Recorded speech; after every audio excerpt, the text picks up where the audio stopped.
Oh, I was going right along with the music. Hey, everybody. I'm the Dr. Bob Lee for 107.5 WBLS. Welcome. Welcome to Open. Coming up on today's show, we'll sit down with the founder of an organization that is offering vital resources to professionals operating as the primary caregivers to their aging parents. Then we'll learn about how a foundation is helping local first-generation college students transfer to top universities.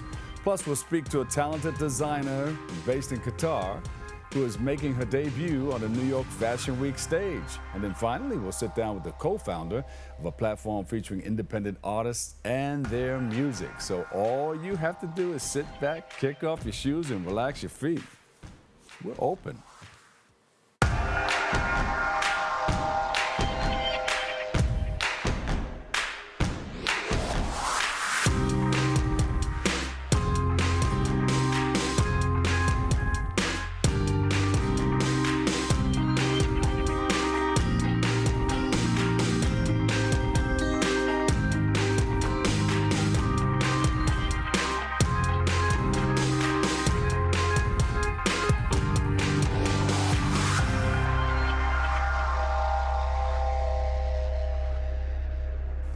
And there you go. Hey, everybody, I'm the Dr. Bob Lee, and you're watching Open. It's that live interactive program that brings the Bronx and New York City straight to your TV set. Stay connected to us through social media at BronxNet TV. Now, leading things off, our first guest is the founder of Labor of Love ElderCare. Say it, Labor of Love ElderCare. She has that education and that consulting thing going on, and she joins us to shine a light on how her company is helping professionals navigate the responsibilities that come with being primary caregivers for their aging loved ones. So please welcome to the show, Terri White. Terri, welcome. Thank you so much, Bob, for having me. Terri, I haven't seen you in a while. You usually meet up at different places doing different things, and give us a little background on how you got started and how you got into this. Well, I was born to older parents in the early 60s, and that wasn't a popular thing back then. So if you think about it, I've been dealing with older adults my entire life. So I end up becoming the caregiver for my grandmother, my father, and my aunt concurrently. Yeah. Wow. Yeah. And I was looking for services. They own property. My dad owned the business. And it was extremely challenging. You were running a lot of different things in your household, huh? I was raising children, my child and other people's children. And I was also working for New York City Transit at the time. Local 100? I had a lot going on. Local 100? By then I was in Triple SA. Triple SA. Okay. Mm-hmm. Yes. So I became the primary caregiver in multiple households, and I needed resources. Yeah. So I would go one place and they would say, go here. And then I would go another place and they would say, go here. And after a while, I was like, this is what you put older adults through and people who are experiencing disabilities, that they have to run here and there and everywhere. And they couldn't when possibly you go to do point that. B. Yeah. They couldn't possibly always do that and it's just keep everything right and tight. Right. And they weren't always physically able to do that. Yes, yes. And some people emotionally, they're not able to do that. So it's a lot. And if it was overwhelming for me, it had to be extremely overwhelming for them. And everyone doesn't have someone who can step in and advocate for them. Yeah. And they can't, sometimes they can't remember all of those things. It's like all the things that are coming to you at a late stage in your life. It's like having pills and these different medicine boxes that you got to take, you got to remember. They need somebody like you to line all of that stuff up for them or help them out with it. Yes, the balancing doctor's appointments, financial planning, family conflicts, the legalities of it all, while holding down a career. raising a family. Yeah. You know, it's a lot. So And sometimes the I looked caregiver at how, needs that help, you yes. know? So we needed to structure and plan and basically turn chaos into some form of clarity. And that's how you created ALEC, Yes. ALLEC. Yes, Yeah. that's how it was started. I would come home and people would have notes on my car, notes in my mailbox, and they would ask me to support them with filling out various information, various forms. They would ask questions. They started bringing me forms. So when I came home from work in the morning, because I worked midnights, Yeah. people would be at my door, like literally waiting for me. And on a Wow. Saturday morning, I would have people in the living room and we would have a discussion, and I was helping them fill out this and help them find paperwork. And with my mother also being a community advocate, you know, They people knew who to started come asking to. her. Hmm. They knew who to come to with mom being a community advocate. Hmm. Yeah. So, so then how do you get all of that finance? How do you get the help with that financially to help you to continue to do that for other people? So there are various ways that we do that. One, I have a private pay organization where people actually pay for services. And I also partner with nonprofits to bring education and resources to the community. Yeah. So that is really how we get it done. And talk about your outreach. Do you visit community centers or Yes, senior citizen community. centers? Yes, Yeah. community centers, not necessarily senior citizen centers, but they're more services that are in line with the work that I do. So with that, we partner with financial planners. We partner Mm. with insurance companies. We partner with attorneys, and Yeah. we give seminars together. Um, you know, you've seen me out and about presenting at other people's retreats. Yeah. At first, I was wondering what you were doing until I found out that you were, Mhm. helping other people get what they need out of life, which is so very important. We talk about it all the time here. People who are Mhm. out doing special things. But what makes your approach to caregiving different from traditional care management? It's the culture, right? We have to think about the cultural pieces, right? We have an interactive and a proactive approach to uh, like care coordination, right? Mm. We are a project manager. Think of it that way, that your family, your person, your aging loved one is the project. And there's so many moving parts and pieces, right? They're the legal pieces, they're the environmental pieces, the financial pieces, and it all has to come together in addition to the Yeah. doctors, your landlord, possibly. And we have to bring everybody together and create a team because everybody really needs to be not necessarily on one accord, but we all need to know what each other is doing. Yeah, I was going to say on the So, same page. But yeah, mhm, but so you come in and you educate the family or other caregivers who are working with their parents, their elderly. yes. So we educate the family. We create a roadmap because you got to have a guideline. You got to have a plan. Yeah. Most people just wing it. As each task come up, they just deal with each task. And that is a approach, but it's not necessarily the best approach. Right, right. That's like if you're going on stage to speak to a large number of people, give me a blueprint as to where we're going with this, and I'll take it from there. Because you use your Exactly. expertise and you have your blueprint, you say, okay, this is what we're going to do along this road. Exactly. You need some form of outline. Uh-huh.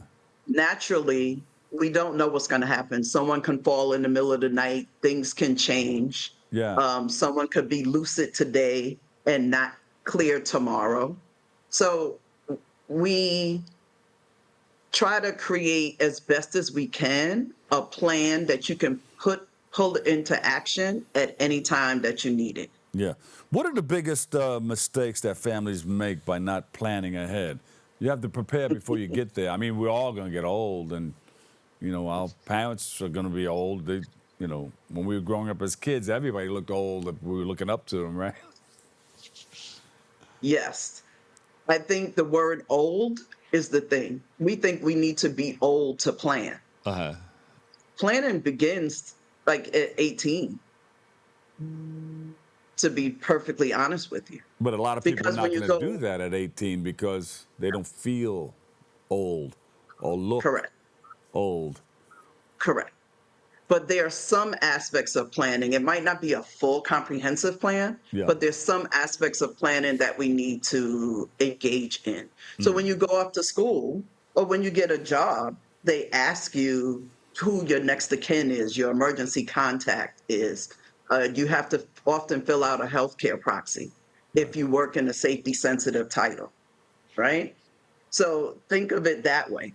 And then when you get married, now you have other people that are dependent on you, right? Now you have also new people to leave something to that you have to think about. So at each milestone, we have to think about what is next and what is necessary Yeah. and what we have acquired. When you buy a new home, now you have something else to think about, right? And where you're going to lay. A lot of people don't think about that or don't want to think about that, you know.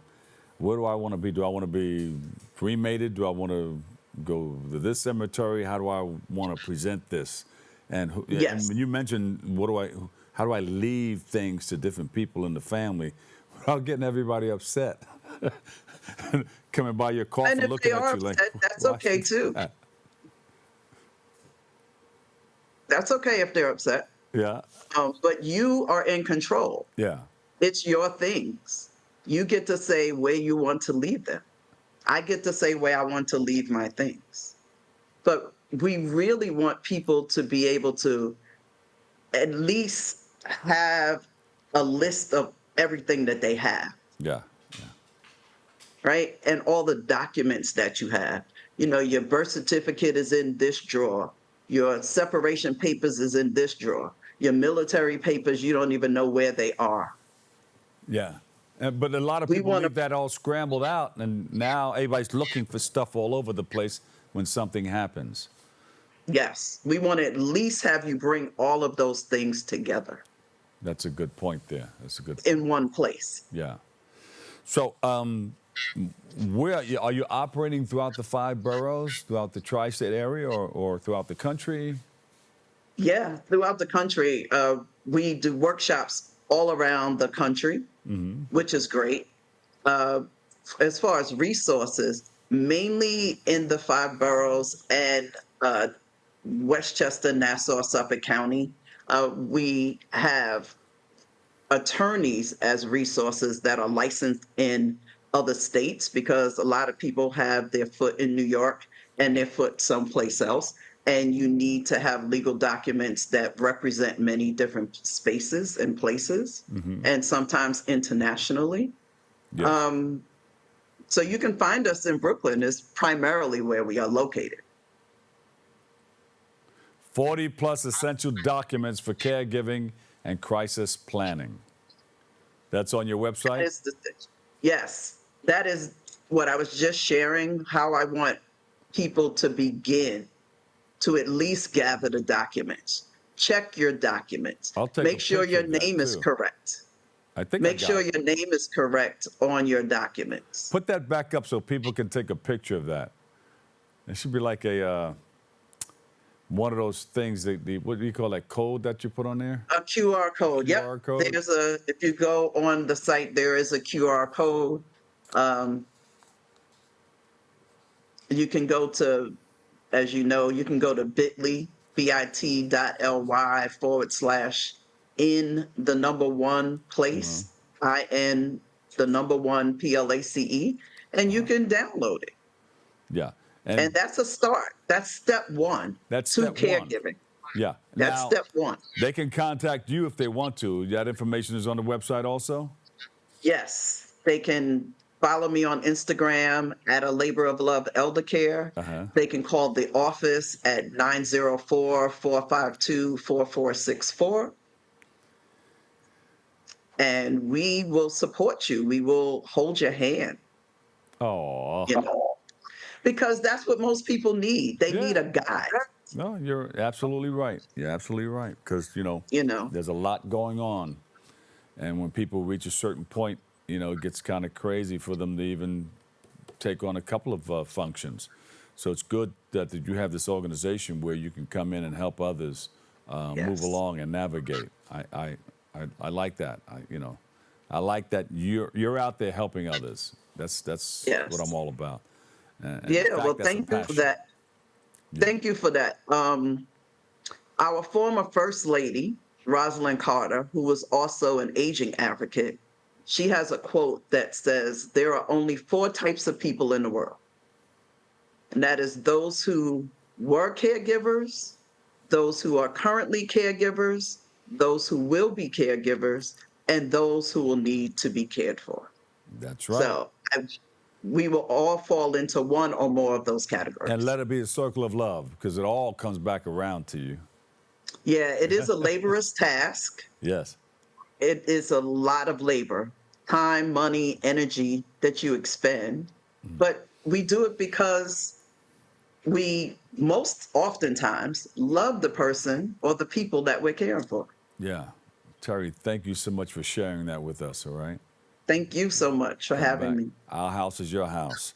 Terri V. White, founder of Labor of Love, ElderCare Education and Consulting. We appreciate you and love you. All right, we'll take a quickie break, and we'll come back and give you more next on Open. We are the Echo Leaders. We learned that everything starts with ourselves. Then we have to educate ourselves. Then we have to build community and use our imagination. Echo Leaders, you know. Future to save the past, heal the planet and make it last. We find solutions with knowledge light. Venture forth, Echo Leaders, you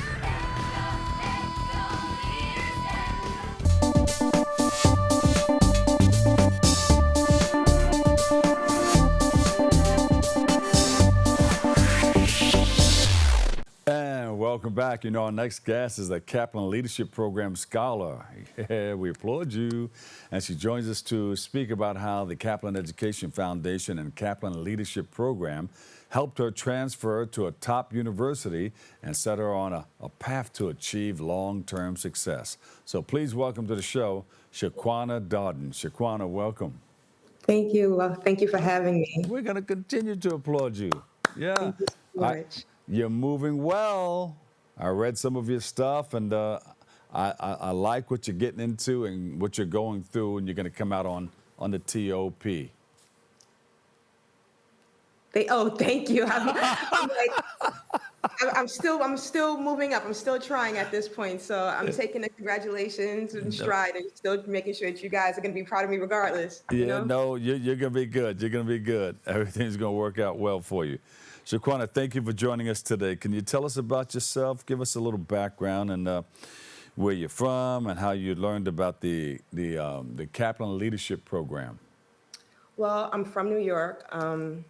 I was born in the Bronx, raised in Harlem, and then I moved back to the Bronx as an adult to start my family, got married, had a daughter, and then I had my son in 2019. But I went back to college in 2022 after starting this program called the Schoolgirl Inc. with my best friend, where we help the Harlem youth get active. So we do a yearly field day for the kids where they come out, they get free backpacks and school supplies, and we just have them run around and do activities. My best friend is a teacher in the charter schools in New York. So I'm looking at her in awe, she's doing so much. I need to do something as well. My daughter was looking up to me and following every single thing I was doing. So I decided to go back to school.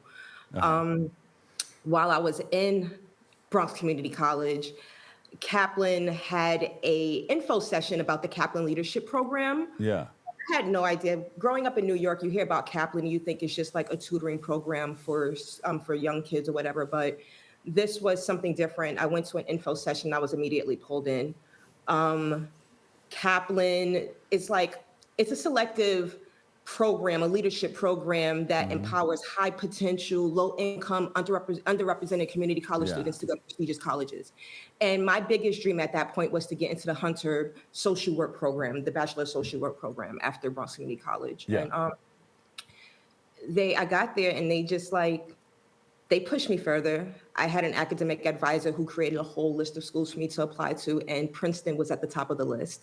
And I asked her, I said, what is this here for? Like, why would you think that I can go to Princeton? And she said, you can do it. This is something that you can apply to and you can get in if you really put your heart into it. And I did. And now I am an 2028 graduate for the Princeton transfer cohort number 7. All right. Sure. And I'm still involved some with more. We're going to continue to give it to you.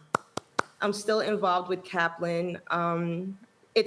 Kaplan isn't just a one-time program where you apply and they help you get into schools. It's continuous. You're part of Kaplan for the rest of your life with mentorships, internships, anything that you can think of. If you go to the administration, the Kaplan Leadership Program, they're going to help you take the right steps to get to where you need to go. So this program has meant a whole lot to you, huh? Are you helping others try to navigate into and get into Kaplan? I talk about Kaplan whenever I can. This past cohort that just came, I'm part of the cohort 17. In the cohort, there's only 10 scholars. And the next cohort 18, there was another young woman from New York, and she just couldn't do the application because she's a mom and she didn't have the time. And they said, well, there's Shaquana down in Princeton. There you go. Go see Shaquana. She'll hook you up. Yes. And now she lives directly on top of me in the apartment at Princeton. They give us housing and everything, help support our kids. So, yeah, if I can help, I'm always willing to help. If anyone asks questions, here's what you have to do. Contact this person, do this application, do whatever you can. Just don't give up. See? Hey, Stephen, you think we should get her out there to try to, no, we don't want to overwhelm you. Because you're busy with your own stuff, too. Yeah, besides the Schoolgirl Inc., with the Schoolgirl Inc., we are currently trying to do a seminar called The Beauty of Your Body's Workshop, where we're talking to young girls about their bodies and the stigmatisms that come behind it.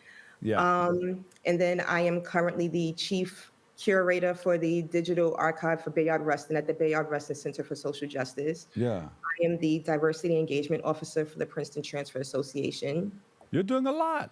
Now, you said you're teaching young ladies about their bodies. How important is that? That's very important. Like my daughter's 13 right now, and she has so many questions, but she doesn't want to ask me because she's scared of, what I may say. We're creating this workshop so that girls can talk to professionals and not feel as if, they're scared to ask their parents or their guardians a question, that they can just be open about it. Yeah. And what age do you start that? What's a comfortable age to start talking about your bodies? 11 and up. That's what we're going for. We're going for 11 to the upper teens, because even as an adult, you still don't completely know your body. So I can understand, like, as a young teenager or a preteen, it's really hard to understand what's going on, and to have access to people that are willing to help you without judgment would be really helpful. Yeah, that's very, very, very important, because sometimes students are not comfortable going to their parents, so they need somebody to go to, and usually it's like their friends. Mm-hmm. But you got to make sure that friend that they go to that's very dangerous. Has the right information. Yeah, it is dangerous. Right. I was very misinformed as a teenager. And now whenever my daughter, if I'm like, you're ever scared to talk to me about anything and you don't want to ask me, call one of your aunties. Yes. Call somebody that's going to be able to talk to you without getting upset or, or you feeling embarrassed. Yeah. So that's what I'm very proud of her. That's what she does now. And have them understand that, we're family. We're not trying to hurt you. We're going to give you the proper information. We want the best for you always. And I need for these young girls that we want to do the workshop with to also understand that we're just here to help. And bring your hope. Who do you hang out with? Bring them in, too. We want to talk to them, too. Bring everybody with you. Yeah. Bring Mom if you need to. Maybe she needs to know more and how to speak to you, Exactly. Now, you said you did some work with the Bernard Rustin Foundation, or sort Yeah, of kind of? The Bayard Rustin Center for Social Justice. It's here in Yes. Princeton. I started there as an internship over the summer. Like I said, Kaplan encouraged me to do a lot, and they're just like, Shaquana, take up space.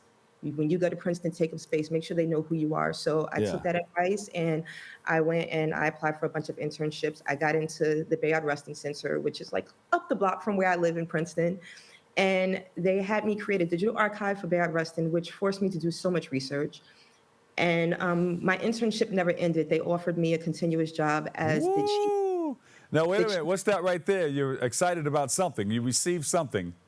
that my acceptance, when I got my acceptance to Everybody has their eyes open wide. Look at them. yeah, Wow! these are It's all like of you for, got drafted. yeah, for our 17th cohort at Kaplan, we all just recorded ourselves opening up our Oh, applications, and that was very emotional for me. Like you see, I have my whole family behind me, and yeah, my yeah. daughter. I just needed her to see everything. I need Yes. this is Yes. even though I'm doing it late in life, you need to know that you have the opportunity to do this as well. So it looks like you're about ready to cry. I'm always ready to cry when it comes to my babies. I know. I spent so much. I feel like I spent so much of my life not being a good role model, and then Oh, yeah, like yeah. I needed for her to see that you can be good. Yeah. Well, I wasn't bad, but you can be better. Yeah, and have her understand that, look, I'm putting in a whole lot of time for something very positive. I'm going to still spend the time with you that's necessary. I'm going to do your birthdays. I'm going to do all those things. But look at all the time that I'm spending trying to make a better life for us. And this has been such a better life for them. Bringing them Yeah. out here has been just life transforming. My son was diagnosed with autism in 2021. But Sorry. getting him to Princeton, they said, hey, I don't know if he's really autistic. Can we send him to a neurologist? He was a genius.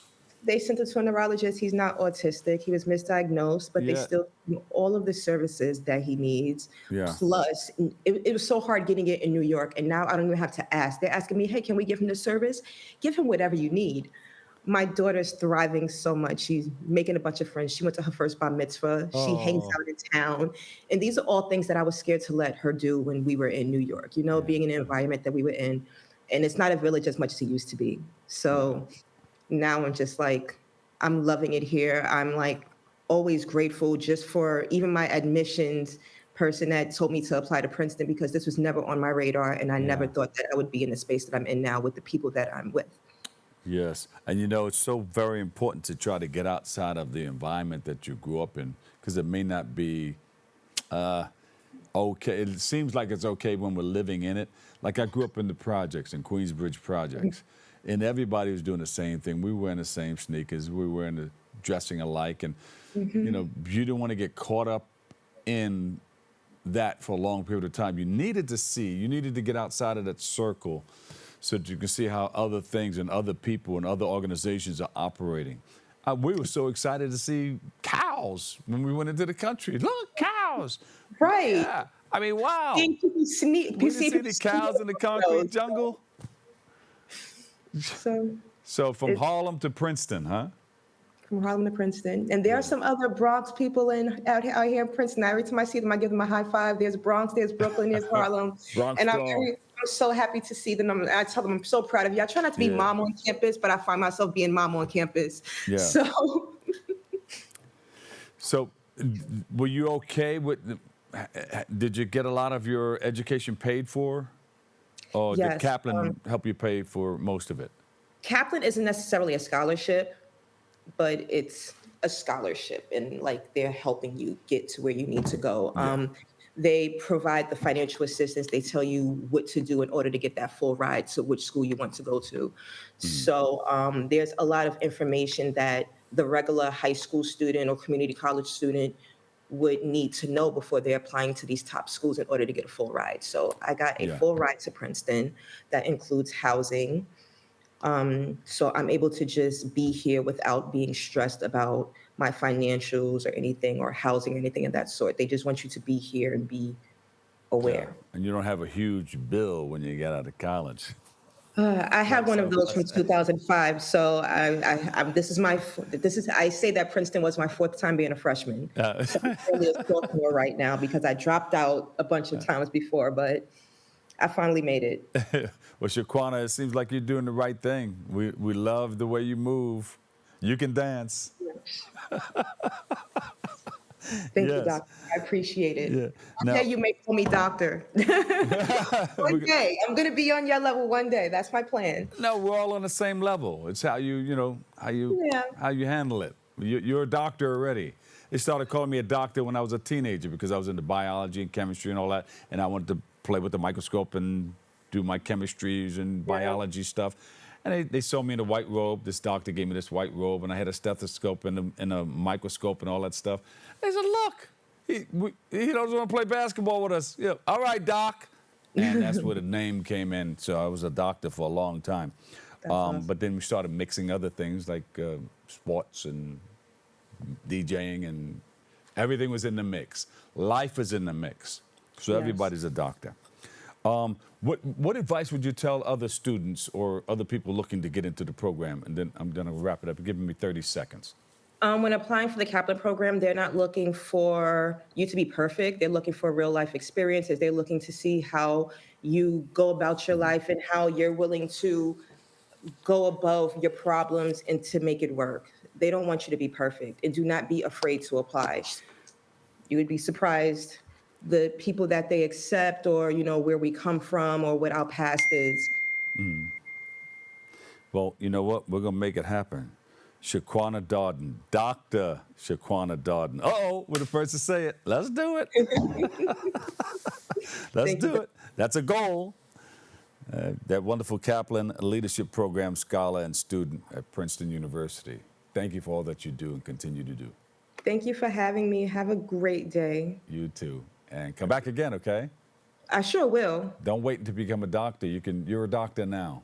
But we're going to make it happen. We're going to nail it to the wall. Got it. Thank you so much. All right, my girl. I'll see you soon. Oh, we got to come up and visit you, too. Come on come up down. to I Princeton. would be so excited. Come on down. Let's see if we can go up there and visit her. Maybe get her to say some things on the mic and all that stuff. Let you And meet maybe the get rest your of the friends workers that together. are here. Yeah. We'll make it happen, all right? Keep in Got touch. it. Keep in touch, definitely. My producer will set it up. All right. Thank you so much. We'll All right, take a quick goodbye. break. All righty. We'll come back with more Open coming up next.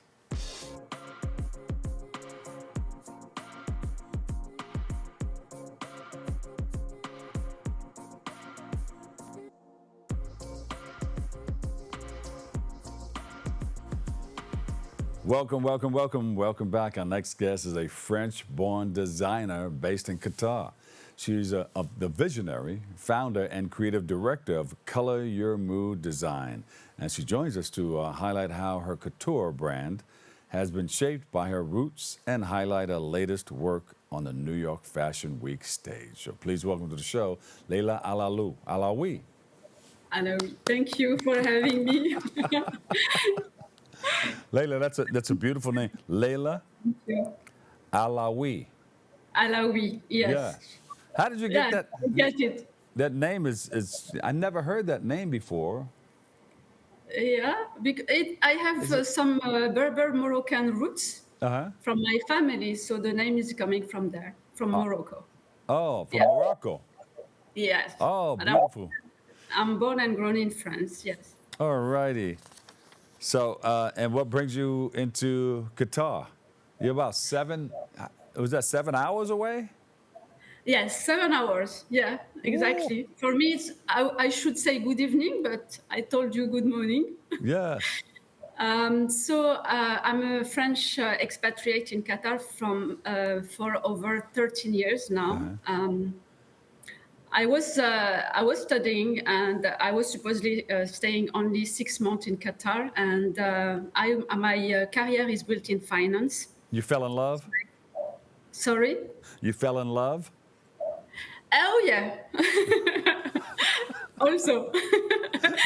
So I had up 13 years. So I worked in many industry, construction, transport, and now in industrial gas, in finance. And it's 13 years that I'm living in this beautiful country. Excellent, excellent. How large of a role has your roots played in your work as a designer and artist today? It played a major role, I can tell, because I started my journey before my fashion design as an artist. So I'm an abstract artist, painter. So my roots, my French roots, and my French Moroccan heritage allows me to design some dresses that are very elegant. And you can see that it is the French elegance in the design. But I have been also inspired by Qatar, and also the fact that the women are very, very elegant too, and I like elegance as well. But really the starting point of my design happened here in Qatar at the time of the World Cup 2022. Yes, this was the starting point. Because Are you doing fashion work out there, or are you coming to New York with the work? Yes, I came to New York with my first collection, Color Your Mood design. So I called it Season 1. It was a collection of 10 dresses. So I showcased in one of the most iconic venue in New York. It was the Gotham Hall in Manhattan.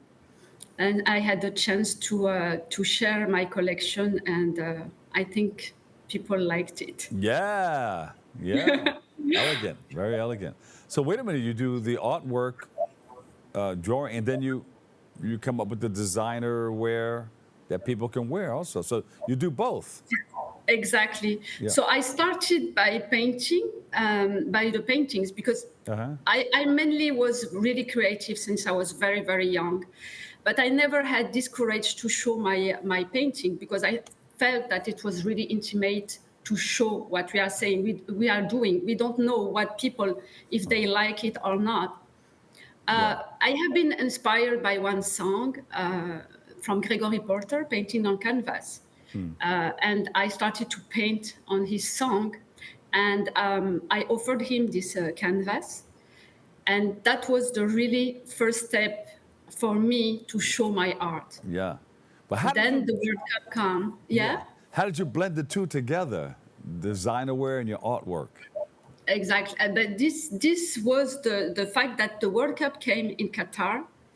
And everybody, of course, was very, very excited.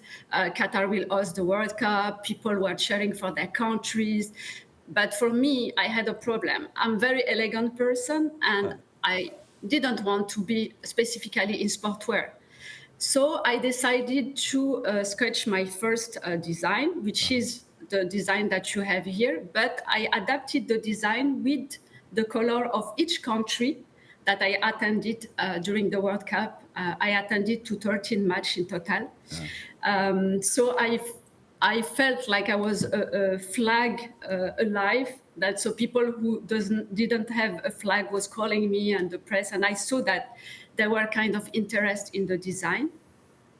And after the World Cup, of course, I attended to many exhibitions, and I wanted to have this combination between the artwork, which is very, very colorful, and my design. So I adapted really the colors inspired from my art is really connected. And for me, colors are really, really important. I really feel like color is playing a real good energy when we comes to in our daily life. And I used to be called the colorful woman, because I wear many colors on me. So this inspired me also for the name of my brand, Color Your Mood Design. Yeah. Beautiful colors that blend into one another. Sort of like the open colors. I don't know if you can see. That dress, the first dress that came out, like the mixture of these colors here. But, yes, I saw it. Yeah, I love the strong colors that you put together in your designs. Very elegant. So I sketched the material is in silk and satin silk. And I added also a touch, which is also kind of memory of all my travels. So I added fascinators, and this is part of my journey and my travels in Kentucky. I'm a horse lover. So I used to go to attend to the international horse show in Louisville, and I was always fascinated by the fascinators. So I wanted to include it in my collection. And yes, you can see it's life. Color is life. You have some big cities. You're in Qatar, but Dubai. A lot of people with a lot of money will really love to purchase your artwork and your designs. Your couture is unbelievable. I host a lot of fashion shows, so I see a lot of stuff come through the runway. And even what you're wearing right now, young ladies are looking at this right now. They say, "Where can I get that?" Thank you. Yeah, there is in the Middle East in general, the women are really elegant and pretty. They like elegance. But my first international, let's say, experience was in New York, and for me, it's something that I'm very proud. Because I was the first Qatari fashion designer or representing Qatar on the runway. So it was really emotional for me because I felt like one of the creative voice in Qatar. We have a lot of talented artists here and fashion designer. Yeah. And my brand also is hosted in one hub for fashion design and technology. Yeah. And my dresses are all NFC certified, which brings the technology into this world. So there's a lot to discover. Yeah. I'm loving it. I'm like in awe. But we would love to come out there to one of your fashion shows, and experience the whole thing. Just sit in the audience and If I enjoy knew, I Qatar. would have invited you. Yeah, do it, and then we'll, of course, you're going to come to New York, and we'll experience it in New York also. Yeah. But the I will. environment with the colors and everything, and the whole experience would be like wonderful. Yes, it was. Yes. Yeah. When are you I'm doing it again? Is it coming up? I know New York Fashion Week. Well, that comes up every year here. Yes. Season 1. You debuted your collection. Your first collection is season 1. Is that right? Yeah. Yes, season 1. So I'm expecting, of course, to go to the main capital of fashion. So for me, New York was here first. Yeah. Even though if I'm French and Paris is as well. But my next move will be in Paris, of course, in my home country. And yes, why not Milan and London? They are known to be the place for the fashion designer, at least to showcase. I would be grateful to reach this goal. Yeah. But I'm really already thankful for the opportunity that have been given to me in New York. I'm still like, in love with the experience. And you hang out with some wonderful people. John Baptiste, Wynton Marsalis, what? Greg Porter. Yeah. How did you meet up Because with them? I'm a jazz lover. Oh, I'm a okay. jazz lover, yes. And I met a lot of very good and talented artists here in Qatar. We had the opportunity to have the Jazz Lincoln Center at Doha at the time. Now, when you mention Lincoln Center, that's Wynton Marsalis. He still operates out of Lincoln Center. Yeah. Yes, exactly. But mainly the artists were coming to perform here, and I was really happy to hang out with them. And I really love jazz. Jazz also is part of my journey as an artist. Yeah, definitively. Excellent. I'm hanging out with you. You're welcome. I was waiting to see what you were going to say. What is the significance of each dress being certified with the NFC? Yes, so I'm collaborating with a person who is based in Belgium. Yeah. It's like a chip technology, right? Yes, it's a chip technology. So when you scan it, in fact, each of my dresses has a chip on the dress. So inside, when you scan it with your mobile, You can have a description of the dress, the colors, the material, the size, the story, and the name, because of all of my dresses have a name. Yes. And Wow. I really wanted to make it happen, because I feel like when you have one unique piece, because I'm not doing 10 times the same model. So when you have a unique piece, you would like to have a certified and to be authentic. So this is what I am proposing. It's something new. So yeah.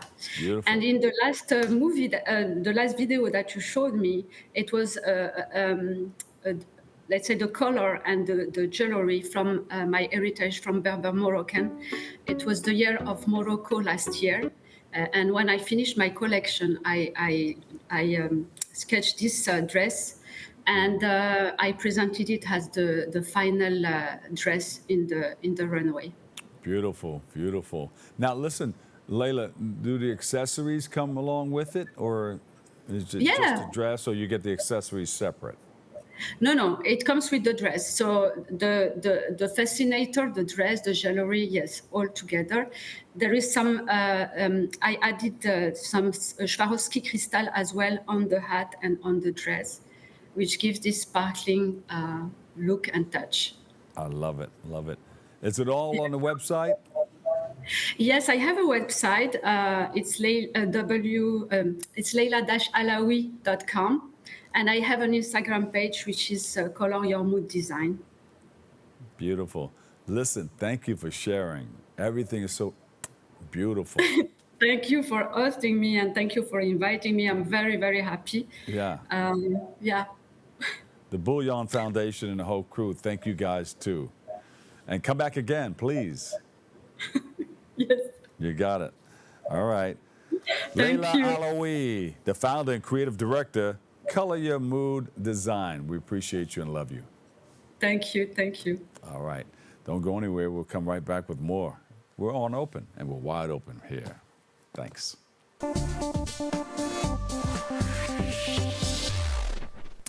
And welcome back. Our last guest is the founder of East Oakland Management, and they're here to take care of business. It's a company, and also the co-founder of Indie Hookup, a media platform that features independent artists and spotlights their music across multiple mediums. He joins us to speak about how his platform is expanding and so much more. So please welcome to the show, Heston Cleveland from Ohio. No, he's not from Ohio. How are you? Where are you from, Heston? Oakland, California. Oakland, California. I remember the first time I went to Oakland, I stayed at this spot where they had a big spa. I don't know if it's still there. I forgot the name of it. But I went in there. I was so exhausted from working day and night, like almost 7 days a week. I went in there and I was like, I just dropped everything down. It was wonderful. You probably know about it. It's right across the Golden Gate Bridge. Or before you go across the Golden Gate Bridge into San Francisco. Don't worry about it. Listen, tell us about what you're doing and what you're about. Well, first of all, thank you for having me. You got the creation of the East Oakland Music Management Company. How did you before you get to that? How did you? What was your vision before you got to that point? Supporting, before my mom, female vocal, and her music was hit you, and the record label stopped producing it, and I decided to get on my feet, and with the help of my friend that talked about Ricardo, he reached and remade my mom's music, Yeah. and it came back out. So unbeknownst to us, it took off. We're over 1 million She's on Spotify. She's on Yeah. platform. Heston, can you lean in a little bit more closer so your vocals come out a little clearer? Yeah. So what Okay. happened from there? Um, Ricardo said, uh, a lot of indie artists. Let's do a show. So the first radio station we got on was KYB Radio, Out there in and it's an Oakland. hour show, and we have enough time for 15 songs. So I come in and do the intro and list the artist name, how I met them, and we run through them. So now we're on 20 radio, Woo! and we play over 50 times a week. You know, we do this out of the love for independent artists. Um, and Bob D, artists are better than the mainstream. Yeah. And now, wait a minute. The East Oakland Music Management Company manages these artists, and it was all kicked off by you helping your mom get her music on, right? So the management company still helps a number of people get their music onto radio stations. Well, not for saying the management. I manage and a couple of artists, but the Indie Hookup is a one-stop shop for independent artists. Anything, uh, mixing, mastering, Yeah. um, videography, ISO codes. Make sure the music is ready for radio. Yeah. How do you prepare artists and what do you tell them? Like somebody wants to come in, hey, I want to do a record. I want to get into a studio. I want to get with somebody that can get behind me and maybe we can get this thing working together. What do you tell artists who are enthusiastic about making music and becoming sort of like a star? Well, usually the artists we need are already kind of established where they have their music. We'll listen to it if we like it. We'll give suggestions and critique music. Yeah. Like Ricardo, excellent here. He has the ear. If I like it, I like it. But he'll go, no, this is not right. Yeah. I'll let me fix this. So he'll fix it and we'll send it back to him and then we'll give suggestions.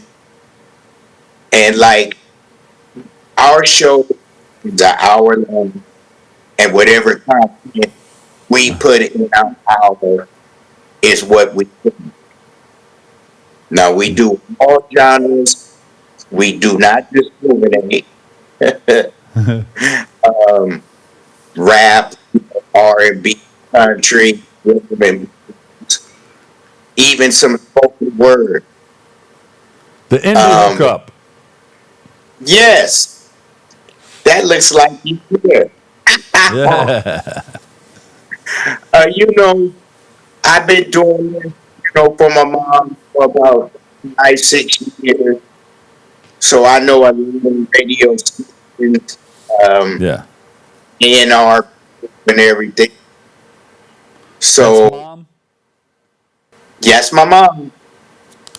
Uh, so they accept it, So when you play it, um, we're supporting music, and it was just brought to me the creators' rights movement, and that's a collective group using in defense of artists, authors, musicians, filmmakers, and the creators all of those who do creation, they're copyright.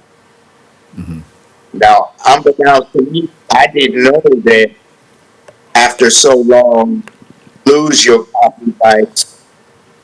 Like, say, my mom was in a city, my father had copyrights. You know, he wrote and arranged all her music, and it's gone. Yeah. So my mom didn't own any of it.